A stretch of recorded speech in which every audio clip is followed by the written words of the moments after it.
Hey guys, we're back at it again discussing Alibaba, the most talked about stock on YouTube at the moment.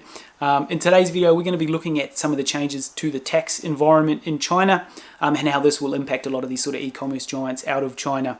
I've been reading over a few different articles over the last couple of days as I got a couple of questions coming in one of our latest videos around Alibaba, around some of these new changes to the tax law in China and how this will affect Alibaba. So we're going to be breaking that down in today's video. But like I said, no means am I a tax specialist, especially when it comes to China. So take what you will from this. This is just something that I've sort of been reading over the last few days as well. If you are a bit more of an expert in this field, I'd love to hear some input from you. So drop that in the comments below if you know a little bit more about this than I do. This is just sort of information that I've found over these last couple of days. Everything I do discuss today, though, I'll be leaving links in the description below so you guys can dig in and read the full article if you'd like. Like I say in every video, everything we discuss today is purely for entertainment purposes only. This is by no means any tax advice, especially when it comes to China. With that said, let's crack into today's video. Right guys, we've got a couple of different articles here we're going to have a look at with changes to the tax law in China, and then we're going to have a look at some of the regulatory changes that they're looking at rolling out for later in the year as well. By no means am I a tax expert in China by any means. I have a hard enough time trying to keep on top of taxes here in our own country in Australia, let alone trying to keep on top of the tax laws in China. But today we're just going to be looking at some of the key highlights that I've pulled from these articles. I'll leave a link in the description below if you guys want to dig in and dig a little bit deeper. I'm just going to be pulling some of the highlights today, just so you guys can be up to date with as much as I know. So China raises the bar for tax break. This is just a quick highlight reel on this one. Then we're going to move on and have a look at another article over at Yahoo Finance, which goes into a little bit more detail about some of the changes. So since last year under the policy, so they've actually got links here in Chinese. I don't know if you can read Chinese, but by all means dig in and have a bit of a look. My Chinese is not that good. Qualified domestic software companies and integrated circuit design firms have been able to get exemptions from corporate income tax for the first 5 years after they turn a profit. After that, they'll only need to pay a 10% rate, well below the standard rate of 25%. So this is companies such as Alibaba and Tencent and JD.com and all these other sort of e-commerce giants out of China have been, had these exemptions in place, and now they're looking at sort of changing them. So China has raised the requirements for tech companies to qualify for a tax break in a move that aims to foster true innovation so China can become a global tech powerhouse.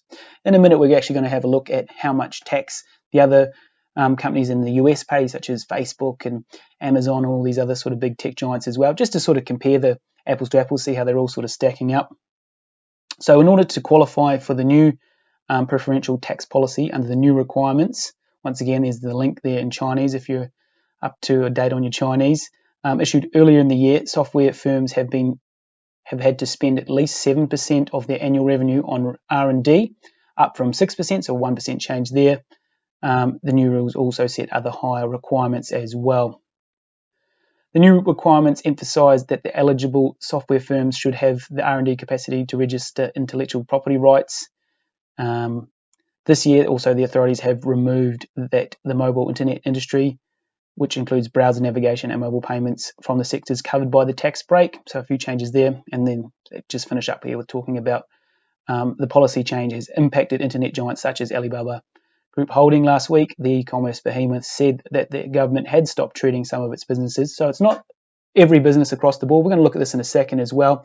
I've had a few questions come out on my latest video saying, is they're doubling their tax rate? It's not across every single arm of Alibaba's business. Like, there's so many businesses within Alibaba, so you've got to remember that as well.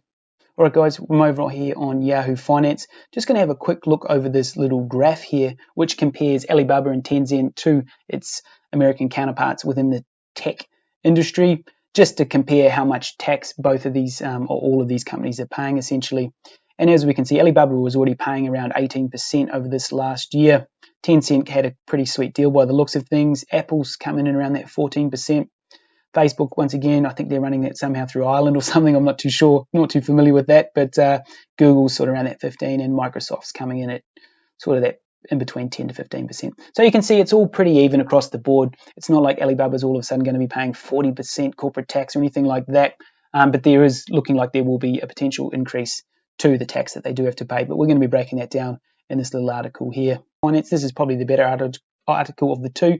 Goes into a little bit more detail over actually what's happening with the changes. The other one was more of a highlight reel. So China's #1 e-commerce company told some investors during post-earnings call this week that the government stopped treating some of its businesses as so-called key software enterprises, so KSE, a destination that conferred potential 10% tax rate, according to the people familiar with the matter. And then it goes on to say the Tmall operator forecasts an effective tax rate of 20% for the September quarter, up from just 8% a year ago. So going forward, Alibaba warned that most internet companies will no longer enjoy the 10% rate they added. I'm just going to scroll down here and I'll just pull out some highlights. Like I said, I'm going to leave a link to this in the description below if you guys want to dig in and have a quick read over the whole article. So the loss of the preferential tax status at its core marketplace like Taobao and Tmall, which is where 66% of Alibaba's revenue comes from, will miss out on the tax benefit of a roughly 11 billion yuan. So that's equivalent of 1.7 billion for the fiscal year. But Alibaba has a diversified business portfolio, she said, and it can still apply for tax reduction in the following years and also for the units like cloud when they get profitable. So it's not across every single business within Alibaba. If you look and dig in, Alibaba has thousands of businesses under the Alibaba umbrella. So it's not going to be a blanket across the entire company. As far as I understand, look, I've only read over a few articles here. Look, like I said, I'm not a Chinese tax specialist by any means, and this is just the information that I'm working with here at the moment. If you have any more information about this, drop in the comments below any other links around this. I'll be very interested to read. We're just going to carry on here with this. So for 2020 September quarter, Alibaba recognized tax credits of roughly 6.1 billion yuan after tax authorities renewed the key software enterprise status for some subsidiaries. The company such in its earnings statement at the time that tax benefit meant Alibaba paid an 18% tax rate. So that's what they've currently been paying for 2021, like we saw on the graph there, during which it swallowed a record 2.8 billion antitrust penalty, like we knew about this a few months back. The company told investors its effective tax rate for fiscal 2022 could rise to 23% to 25%. So that's the range that they're pegging it at. The people said, adding that some of the businesses will continue to enjoy the 15% rate for high-tech enterprises. So like I said, it's not across the entire board, it seems just to be certain areas within the business, but like I said, it is predominantly from where they draw most of their revenue from, the Tmall and Taobao arm of the business. Let's have a quick look at some of the regulatory changes here. Just going to have a real quick look at some of the highlights here. So Chinese securities regulators signals willingness to work with US over audit inspections. So this is quite a positive little note, I feel here. The Chinese Securities Regulatory Commission says it hopes to create conditions to cooperate over an issue that threatens to delist 1.3 trillion shares. So this is one of the big negative things that everyone's talking about at the moment, the possible delisting from the New York Stock Exchange and, you know, the whole complication around owning it through the ADR, through the Cayman Islands. Look, I don't have a huge understanding of this. Investing with Tom just did another quick video yesterday going over some of this, which I highly recommend checking that out, where he breaks it down into a bit more detail.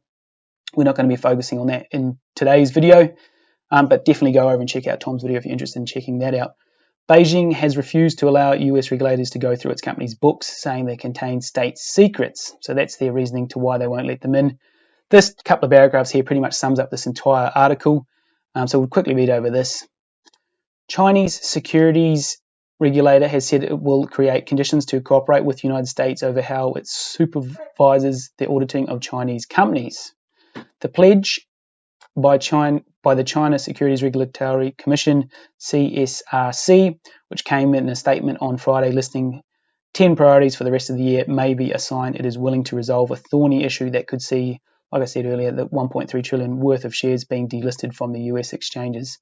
However, no details were provided on how audits would be made more transparent. So look, nothing's solid here, nothing's confirmed, both on the tax front or even with the changes here to the regulatory issues as well. So it's all still a little bit up in the air, but there's a good chance that we can see the taxes being raised, I feel, for Alibaba, and it will affect the bottom line a little bit. But like they said there in their projections, around that 1.7 billion US, they will have to pay now in tax. If you've got any questions on anything I covered off on there, drop it in the comments below, or any more input that you have or something you know about more about this than I do. Like I said, be very keen to read a little bit more about it, so definitely drop that in the comments below if you know a little bit more than I do. With that said, we're going to wrap that one up there. So there we have it, guys. That's just a quick overview on some of the changes to the tax law in China. Like I said, I'm no specialist in the area by any means. This is just after reading a few different articles on the matter. If you have a bit more information, I'd love to know a little bit more, so drop that in the comments as well. I'd love to hear your guys' thoughts around this. Do you see this as a big negative for the company? For me personally, I think it's not too bad. Obviously, it is going to reduce some of that bottom line net profits coming in, but as we saw, for the projections around that 1.7 billion. So and none of this has been formally rolled out just yet. I think this is all sort of in the talks, but nothing's actually confirmed yet. And like I said, it's not across the entire board for the entire company. Still, with the cloud space and a lot of the other different sort of arms within the business may not be affected with these changes to the new tax laws as well. But we're going to pretty much wrap it up there for today's video. If you've got any questions on anything I covered off on, drop in the comments below and I'll try and do my best to help you out. With that said, if you did get some value from today's video, it'd be much appreciated if you hit that like button. It helps me out a ton, helps push these videos out a bit further. And if you're new here, please consider subscribing. That way you can stay up to date when the next video drops. Alright guys, stay safe out there and we'll catch you in the next video. Cheers guys.